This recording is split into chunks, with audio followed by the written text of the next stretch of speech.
Welcome. We continue our working day, and now we are going to speak about elections in constituency 205 in Chernihiv, violation of election campaigning rules. Please welcome Yevheniy Romanenko, coordinator of the electoral programs of NGO OPORA in Chernihiv region, and George Mills, observer at the polling station from Ukrainian World Congress, and an observer from the Ukrainian World Congress during last presidential elections.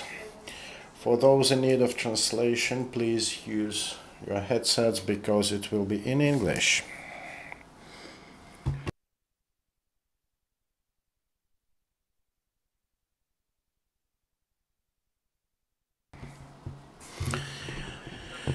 Good afternoon. I'm Yevheniy Romanenko. I coordinate electoral programs of NGO OPORA in Chernihiv region, and today we'd like to present you the key incidents and violations registered by our NGO OPORA in constituency 205 during our time of observation. We've been monitoring these interim elections from the very beginning, and there have been a couple of incidents. We'd like to systematize this information somehow and outline certain trends. Mostly the events considered buying voters, as we call it, and it related to the distribution of foodstuff from a charity organization, UCROP, and a deputy of this organization during his press conference said that he knows nothing about either this delivery campaign or those people who were doing it. The situation started with a scandal that took place on 13th of July, and the police detained the car with products, and that led to a number of incidents and attempts to block the roads, which were cut short. There are 5 tents at the moment, and they continue distributing foodstuffs.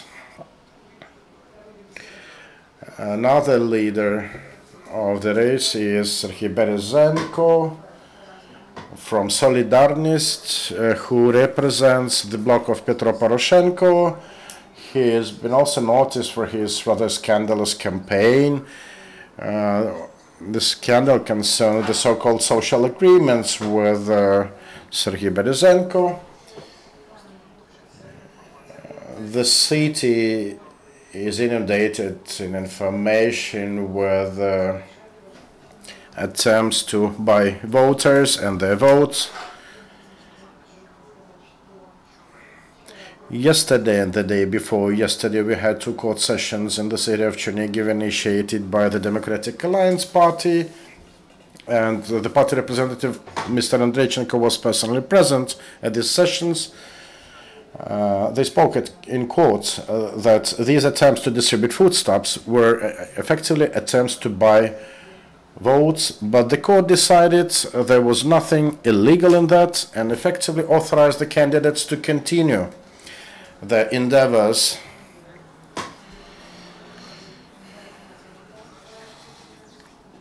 Speaking of Samopomich, there is a civic society organization, Samopomich, and they have the candidate Vladimir Zubov, and in his name they provide free of charge services of blood pressure measuring, free of charge sightseeing tours, and indulge in a number of other activities, though these are kind of light variant that hardly compared to the previous 2.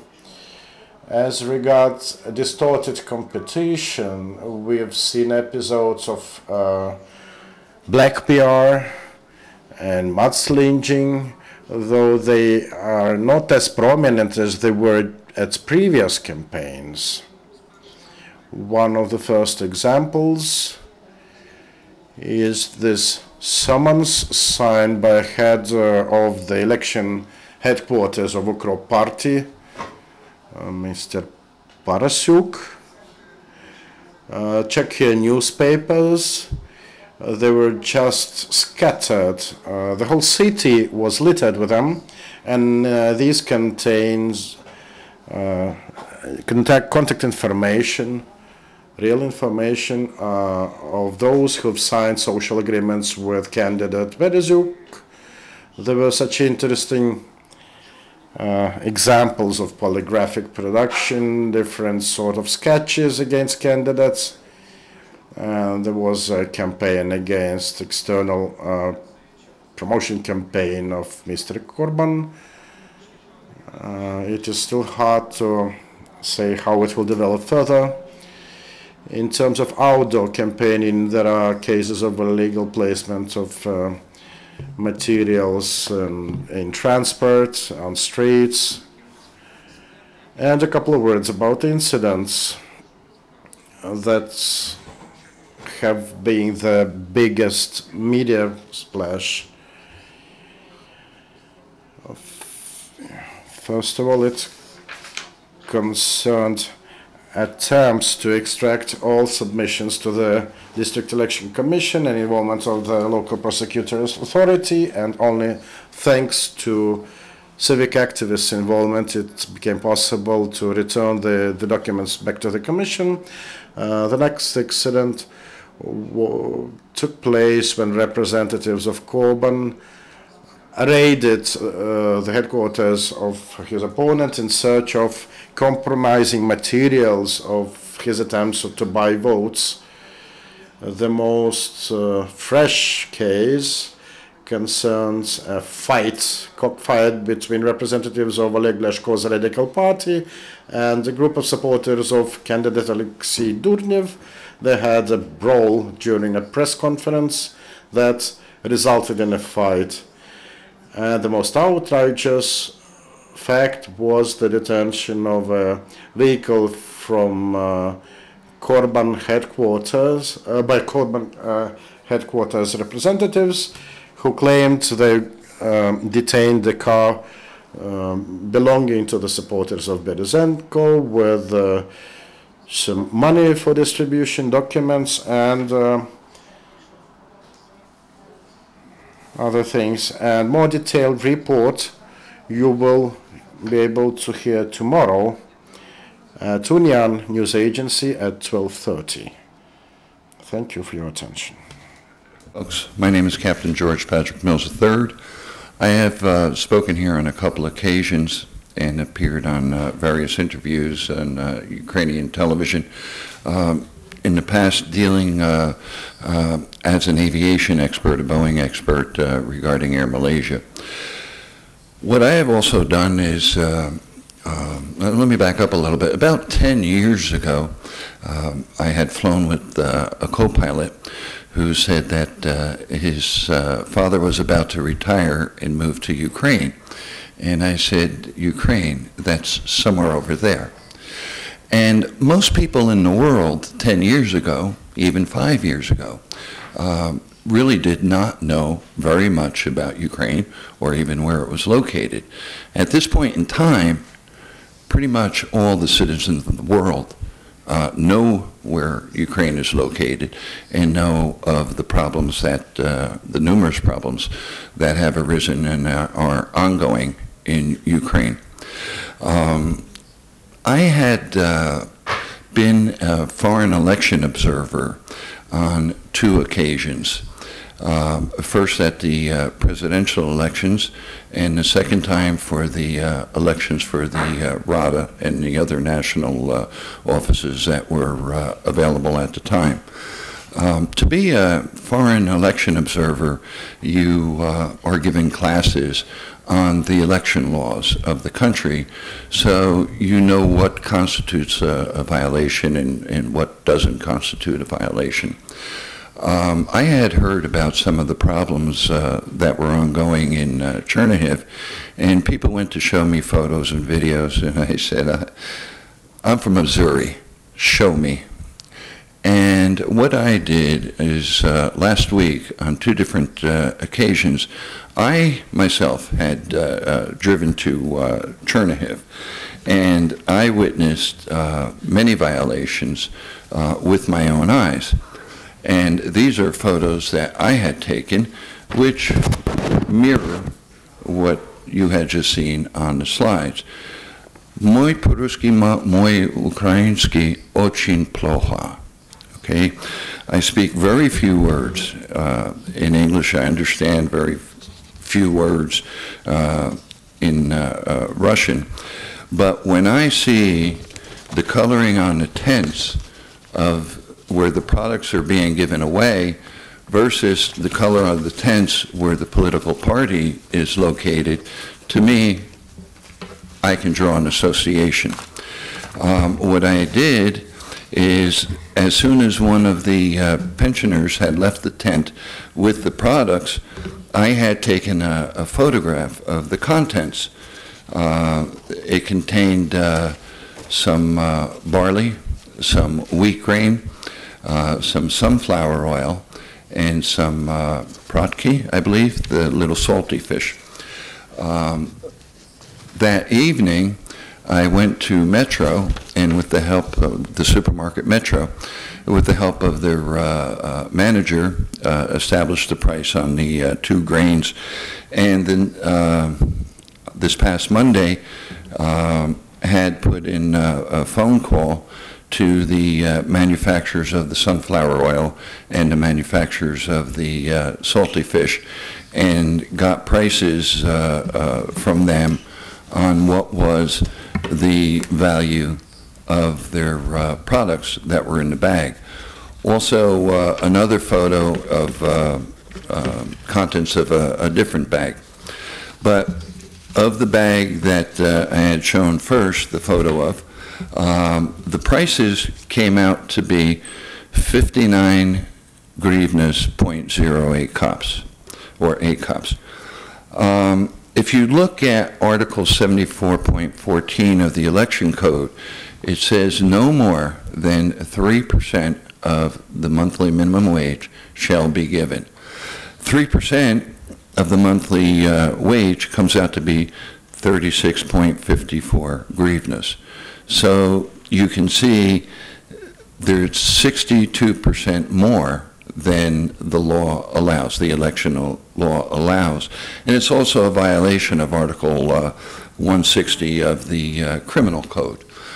Now, in Ukraine, about a year and a half ago, I myself stood on Maidan a couple times in the freezing cold.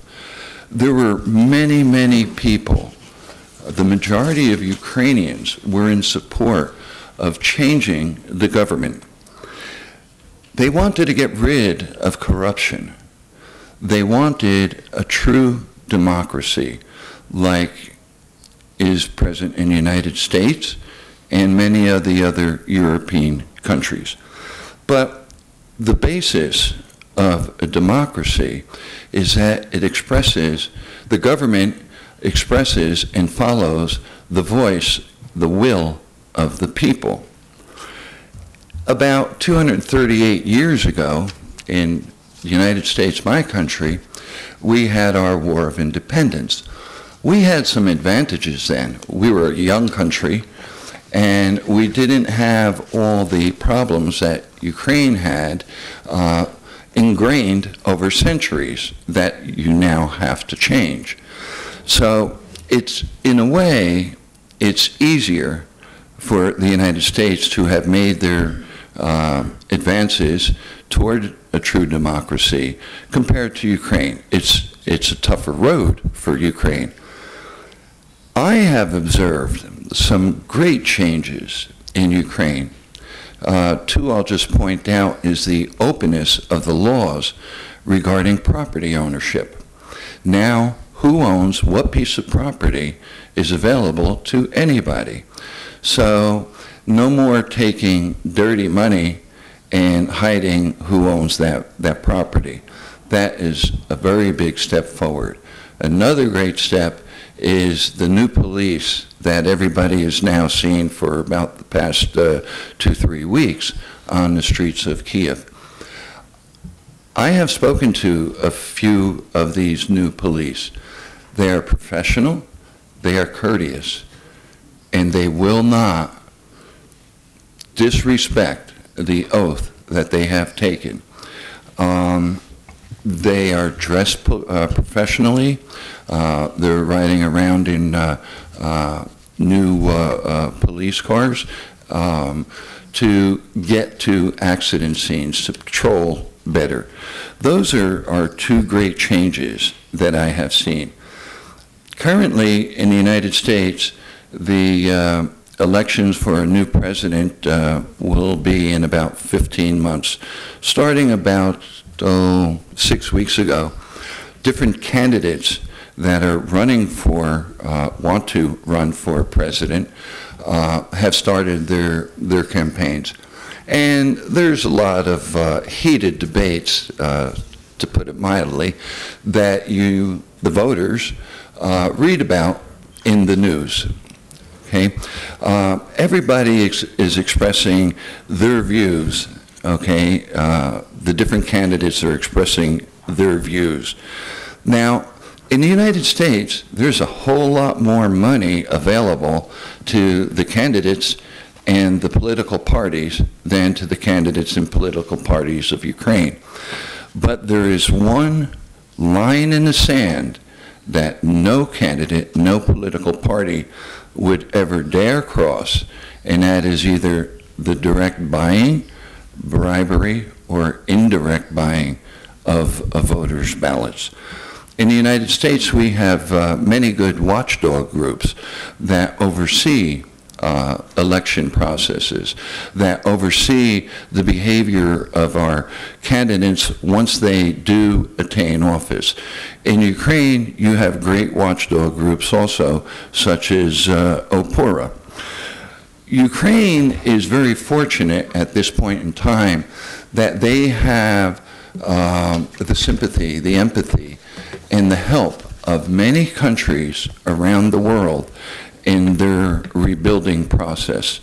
There's many NGO groups, non-government organization groups, in Ukraine and out of Ukraine that are helping Ukraine rebuild into a truly democratic environment. One such group is the Ukrainian World Congress, which has members in many, many different countries. But at the Maidan, there were so many citizens of Ukraine standing in freezing cold. I remember how cold it was. There were so many people that went up against the snipers with wooden shields, and they kept advancing. Those people form the heart of Ukraine and the desire and the will of the people. Right now, thousands of true patriots have lost their lives so far at the ATO, fighting for their motherland, fighting for democracy. How is the voice of a citizen heard in democracy? At the ballots. When, and I will say this to the people of Chernihiv and to the other areas where elections are about to take place, when they go into the ballot booth and pull the curtain behind them, they are not alone.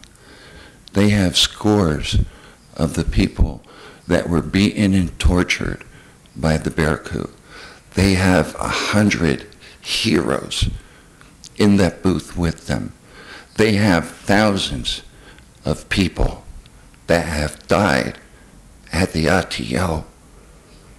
They are not alone there. And when they make their mark on the ballot, it should be for the candidate that they believe is the best. Not the one that put on the best show, the best dog and pony show, not the one who gave them a couple packages of green. When they make the mark on the ballot, nobody is watching except the scores of people that the Berkut beat, the hundreds of heroes, and the thousands that have died at the ATO. Those are the only ones watching. And they should remember, as they make that mark on the ballot sheet, it is for their future, for the future of their children, the future of their grandchildren, and the future of their country. So voting is the biggest privilege and the biggest responsibility in the world in a true democracy. And I ask that all the voters hear my plea, and when they go into the ballot box, remember, you are not alone. God bless America, Slava Ukraina. Thank you very much, George. Very inspirational speech. Дякуємо, Євгене, за презентацію. Thank you for your presentation on Chernihiv. If any questions from journalists, please welcome. If not, I think everything was impressively clear, particularly the George speech. And our coming next briefing is in a couple of minutes from OSCE-SMM.